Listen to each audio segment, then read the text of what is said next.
matin. L'indiscret RMC. Les indiscrets du service politique d'RMC avec Romain Cluzel. Bonjour Romain. Bonjour Charles, bonjour à tous. Haro sur les influenceurs. Plusieurs parlementaires s'attaquent aux publicités sur les réseaux sociaux. Oui, entre deux publications sur Instagram, Snapchat ou TikTok, vous avez peut-être déjà vu passer ces publications vantant les mérites d'une crème, d'un vêtement ou encore qui vous promettent de devenir trader en 2 semaines. Moi, c'est pour la calvitie que j'en reçois beaucoup, alors j'en ai pas vraiment besoin. Vous avez l'air concerné pourtant. Pas du tout, alors je sais pas pourquoi ils m'envoient tout ça. Eh bien, 4 députés de la NUPES, un écolo, un socialiste et 2 insoumis, planchent sur une proposition de loi pour encadrer ces pratiques. Parmi eux, le socialiste Arthur Delaporte qui a fait sensation à la tribune de l'Assemblée le mois dernier. Alors, mes amours, je voudrais vous parler de Fast Formation. C'est chambé. C'est des formations qui vous permettent de travailler et de gagner de l'argent. Ces mots, c'est Maëva Guénam qui les a prononcés. 3,3 millions d'abonnés sur Instagram.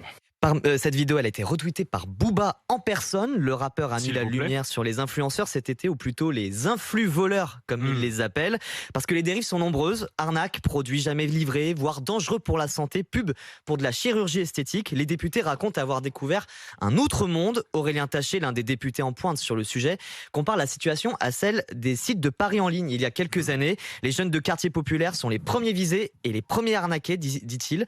Alors le texte préparé par les députés de gauche vise à mieux encadrer les placements de produits, les liens sponsorisés ou encore le dropshipping. Je ne sais pas si vous connaissez, c'est les reventes de produits, souvent beaucoup plus cher que ce que ça vaut en réalité. Autre piste, rendre bien plus visible la mention publicité. Aujourd'hui, ça peut être un hashtag minuscule ou une note en fin de vidéo.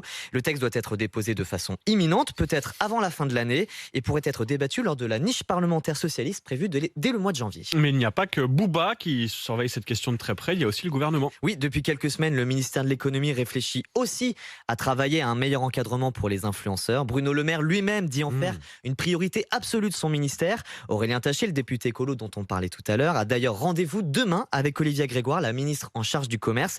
Un conseiller ministériel nous confirme des consultations avec tous les parlementaires investis sur le sujet.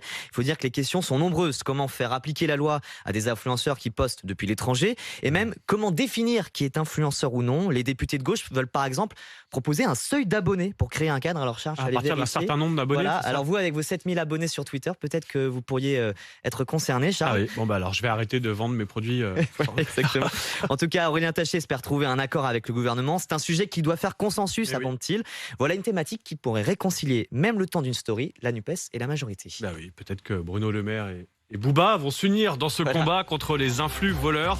C'est d'utilité publique, on va le dire comme ça. Et c'était les indiscrétions du service politique avec Romain Cluzel. Tout de suite, le meilleur d'Apolline.